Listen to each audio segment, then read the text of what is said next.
Hi, I'm Gary Heasley and this is my 1994 Mitsubishi Evo II RS.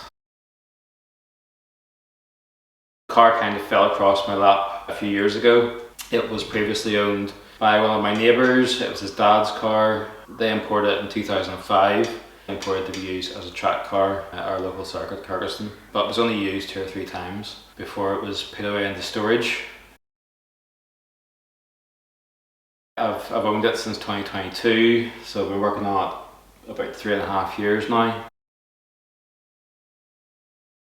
It was in fair condition. It had a bit of damage at the back end due to a bad repair that had been done, I think, when the car was still in Japan. Whenever I first got the car, I knew that it did need a little bit of bodywork, but yeah, it wasn't really until I got stuck into the car that I realised just exactly how much work I needed to do.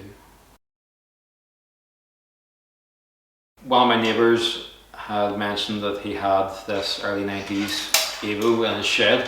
I said, I'll have to come around and get a look at it sometime. And one day he phoned me up and said, look, I'm thinking of selling the Evo. Would you mind taking the stickers and stuff off it? So I was like, yeah, sure, bring it round.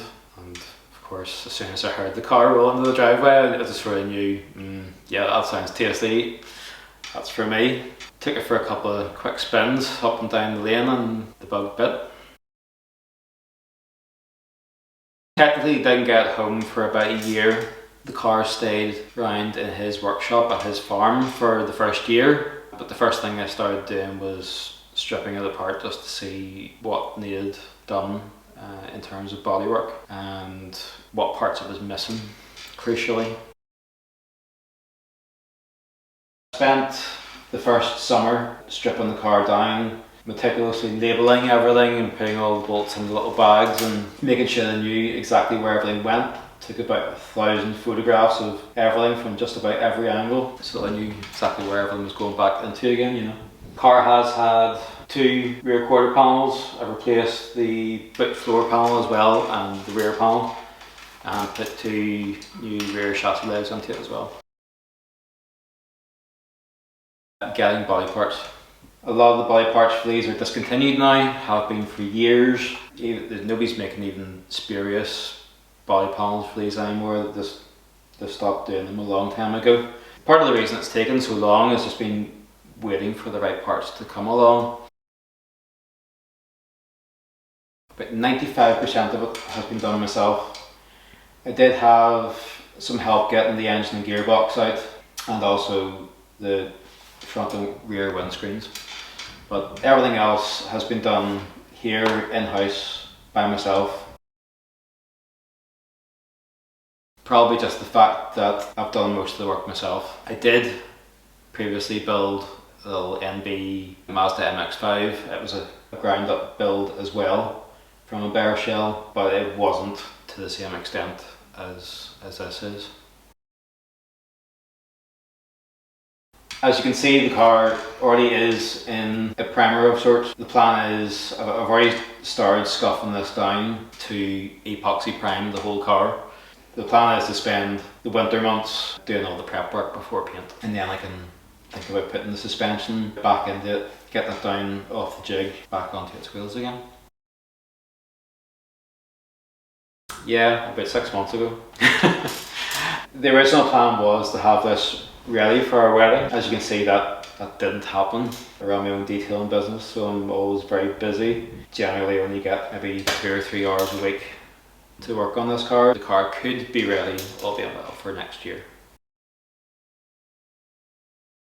Although the car is an Evo II RS, it is getting some updates aesthetically. The car will actually have an Evo III front bumper, side skirts, rear spats on it, just because the Evo III, the front end was more aggressive and the side skirts are that wee bit lower. It just looks a bit better. It's going to be more like an Evo 2.5 really, I suppose. The car will be finished in its original Scotia white on the Speedline wheels that originally came with. They're Speedline Acropolis wheels. They're kind of like a rally style wheel, so it'll be kind of track inspired still, but I will sort of probably end up putting some wheel spacers on. I get a wee bit extra stance. It's not going to be pure track slag. It will be used on the road. It's not going to be a show queen. It will be out and about, used and abused. Not really planning on upgrading the power. I kind of want to keep the car halfway reliable. Might boost the power up to about 300 horsepower at some point when I eventually get around to changing the ECU. I want to put a link ECU in this at some point. If you're going to do it, research the car thoroughly first. Preferably before you buy it so you know just what you're getting yourself into. Everything is documented on the RMS motoring forum.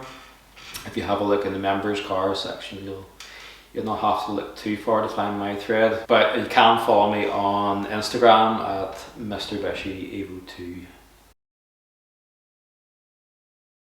Shout out to Alwyn, his work is fantastic. Chris Hayes at Hayes Motorsport, Johnny McMaster, Gary Hollinger, Alan Finley, Rachel, Simon McFerrin. Thank you, much appreciated.